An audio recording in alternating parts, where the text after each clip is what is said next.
Friends and fellow fuckbags, the Medland done it. After endless speculation, ambivalence, and Elon Musk makes by being the first African American to own Twitter. Time to spread the word.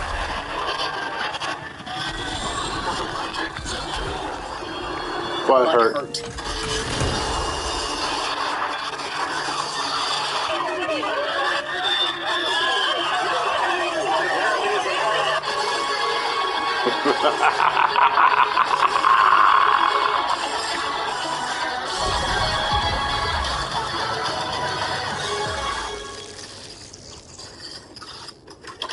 For the last time, get woke, go broke is a myth.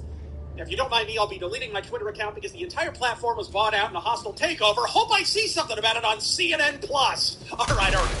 I've been playing Fistradamus long enough.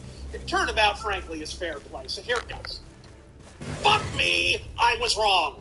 Sort of. I didn't actually predict Elon Musk would not buy Twitter, and actually on the stream the following day, I expressed the opposite opinion. But if we're all being honest, this surprised me every ounce as much as the most autismal tracks of Blue Check Junction, so I suppose it counts.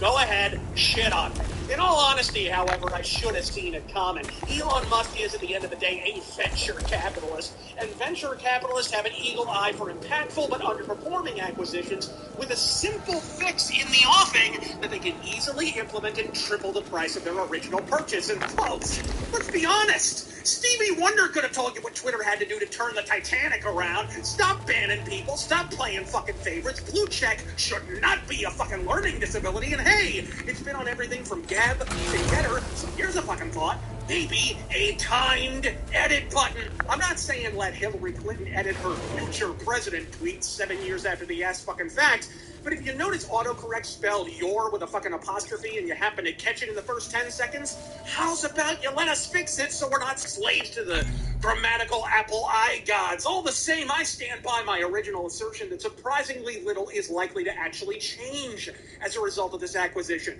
Elon Musk plans to make money off the motherfucker, and honestly, there's a good chance he fucking will. But anyone who confuses old Elon Spangler with an uncompromising advocate for free fucking speech probably hasn't checked his CCP receipts for Tesla. As for everything else I've said in my Elon Musk rant, it still very much applies, particularly with regard to the inbound leftist sphere.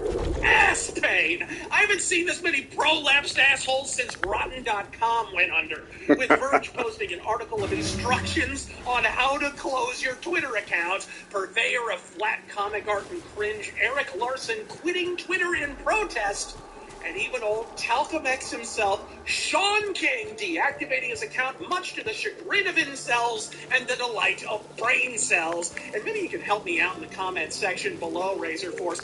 Is Sean King fleeing Twitter because they won't censor people he doesn't like, an example of white fragility or white flight? Relax, Sean. Take a powder. I haven't seen Democrats this mad about an African American since they stopped being allowed to own them. I mean, guys, hear me out here. It's a private company. If you don't like it, just build your own Twitter. Oh, did I mention that after 5 years flagrantly obstructing Trump's attempts to reform Section 230, at a press conference the very same day, Jen Psaki expressed the administration's intent to do exactly fucking that. The Surgeon General has said that disinformation about COVID amounts to a public health crisis. Yeah. I'm wondering, regardless of ownership, would the White House be interested in working with Twitter like it has in the past to continue to combat this kind of misinformation? Or are we in a different part of the pandemic where that kind of partnership is no longer necessary? Well, I think we engage regularly with all social media platforms about steps that can be taken.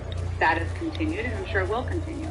But there are also reforms that we think Congress could take, and we would support taking, including reforming Section 230, enacting antitrust reforms, requiring more transparency, and the president is encouraged by the bipartisan support for or engagement in those efforts. Someone give me a goddamn girdle. My sides are officially rupturing.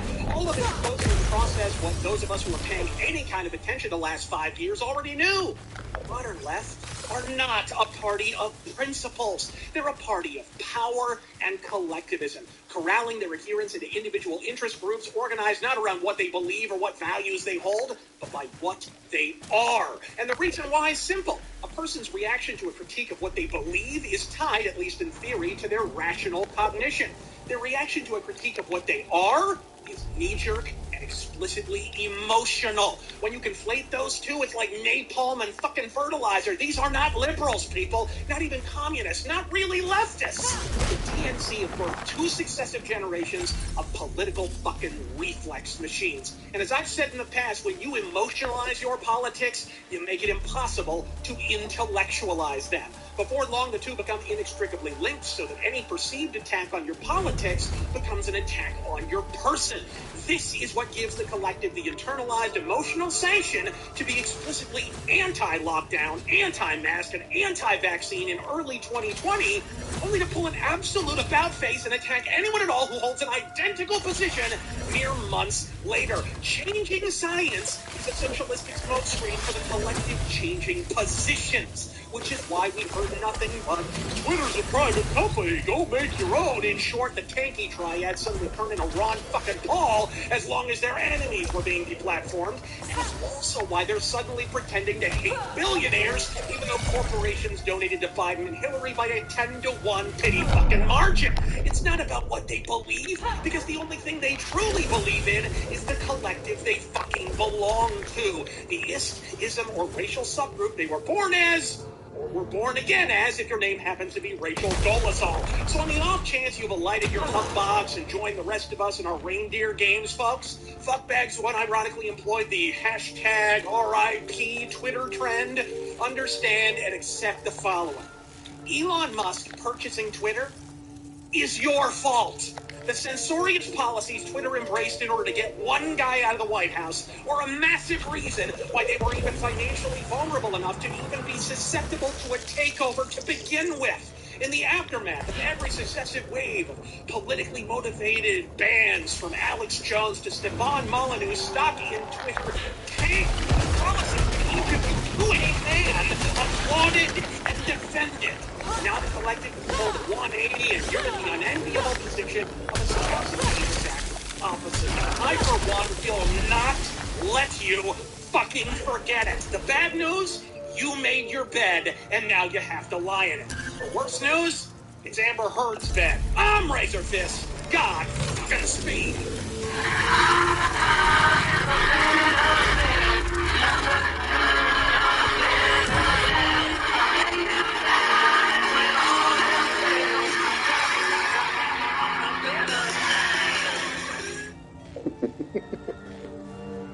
Always good.